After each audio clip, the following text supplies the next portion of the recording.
Pemerintah tiba-tiba sebut SHGB dan SHM area pagar laut Tangerang cacat hukum. Pelaku orang dalam? Ramai kasus pagar laut di kawasan pesisir pantai utara, Pantura, Tangerang, Banten, namun pemerintah menyebut bahwa ada kecacatan hukum terkait sertifikat lahannya. Hal itu diungkapkan Menteri Agraria dan Tata Ruang, ATR, Kepala Badan Pertanahan Nasional, BPN, Nusron Wahid yang mengatakan penerbitan sertifikat hak guna bangunan, SHGB, dan sertifikat hak milik, SHM, pagar laut Tangerang cacat prosedur dan material. Oleh karena itu, sertifikat tersebut batal demi hukum. Dari hasil peninjauan dan pemeriksaan terhadap batas di luar garis pantai, itu tidak boleh menjadi privat property. Maka, ini tidak bisa disertifikasi dan kami memandang sertifikat tersebut yang di luar adalah cacat prosedur dan cacat material. Jelas Nusron di Tangerang, Rabu, 22 Januari 2025, dilansir kompas.com. Nusron menjelaskan sertifikat-sertifikat tersebut secara otomatis dicabut dan dibatalkan statusnya. Lebih lanjut, pihaknya telah memanggil petugas juru ukur serta petugas yang menandatangani atau mengesahkan sertifikat-sertifikat tersebut sebagai bagian dari upaya penegakan hukum.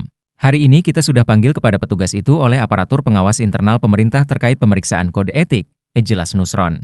Selain itu, Nusron Wahid juga telah memerintahkan pemanggilan kantor jasa surveyor berlisensi, KJSB, jasa survei swasta.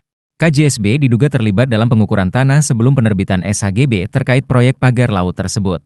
Berdasarkan penelusuran awal, ditemukan bahwa di lokasi tersebut telah diterbitkan sebanyak 263 bidang SHGB.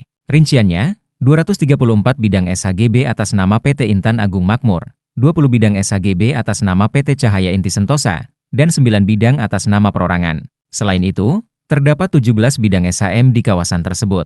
Pakar Hukum Tata Negara Mahfud MD menilai ada orang dalam yang bermain-main untuk menerbitkan SHGB dan SHM di wilayah pagar laut Tangerang itu. Mahfud menekankan, tidak mungkin sertifikat tersebut dimiliki tanpa bantuan oknum tertentu.